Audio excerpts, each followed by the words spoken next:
Introduction to Liskov Substitution Principle.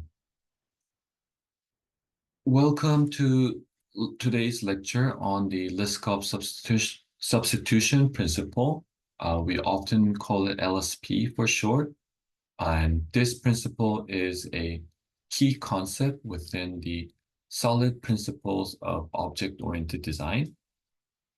So we're going to through this lecture, understand what LSP is, why it's important, and how to apply it in your software development projects. What is Liskov substitution principle? So this principle was introduced by Barbara Liskov in 1987 and is one of the five solid principles. So this principle states that objects of a superclass should be replaceable with objects of a subclass without affecting the correctness of the program. So in formal terms, say if S is a subtype of T, then the object of type T may be replaced with objects of type S without changing the properties of the program, such as correctness and task performance. So this principle ensures that a subclass can stand in for its parent class without introducing any unexpected behavior. Importance of Liskov substitution principle. So this principle helps to create more understandable and maintainable software designs because we're ensuring that subclasses can replace their base classes. So code is less likely to break when extending the system with new subclasses. And this brings consistency and predictability in behavior across the system. Violations of Liskov substitution principle.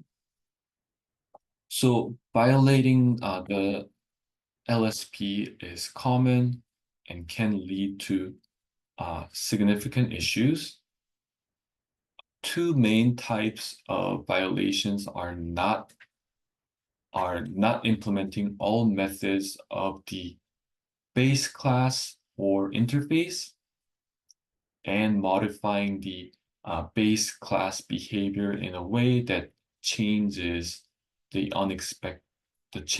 expected behavior. So if we look at an example, say we have a bird class with a fly method, and if we create ostrich subclass that overrides fly to throw an exception because ostriches can't fly, we are violating Liskov substitution principle, because when we substitute an ostrich for a bird, this would break any code that expects all birds to fly. In order to adhere to LSP, we should follow practices like using composition over inheritance when it is appropriate, and designing by contract. This means you'll have clear preconditions, postconditions, and invariants that subclasses must honor. So, for instance, instead of creating subclasses that might violate the base class's contract, we can use interfaces to ensure all implementations conform to expected behavior. So if you're to see an example, with a bird interface and its implementations, sparrow and penguins, we can see that both sparrow and penguin implements the bird interface without changing the expected behavior of make sound. If we are to see more example to solidify our understanding, let's think of a payment system with a base class payment method and subclasses like credit card and PayPal. So each subclass should implement the payment process in a way that adheres to the general contract of payment method. So we can see that both credit card and PayPal provide specific implementation of the process payment method. So we're making sure that they can be used interchangeably as payment method without changing the program's behavior.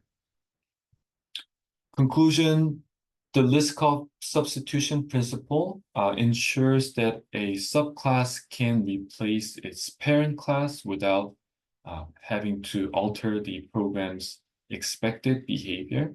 And this principle helps in creating reliable, maintainable, and flexible object-oriented system. By adhering to LSP, we are promoting consistency and predictability. Thank you everyone for listening.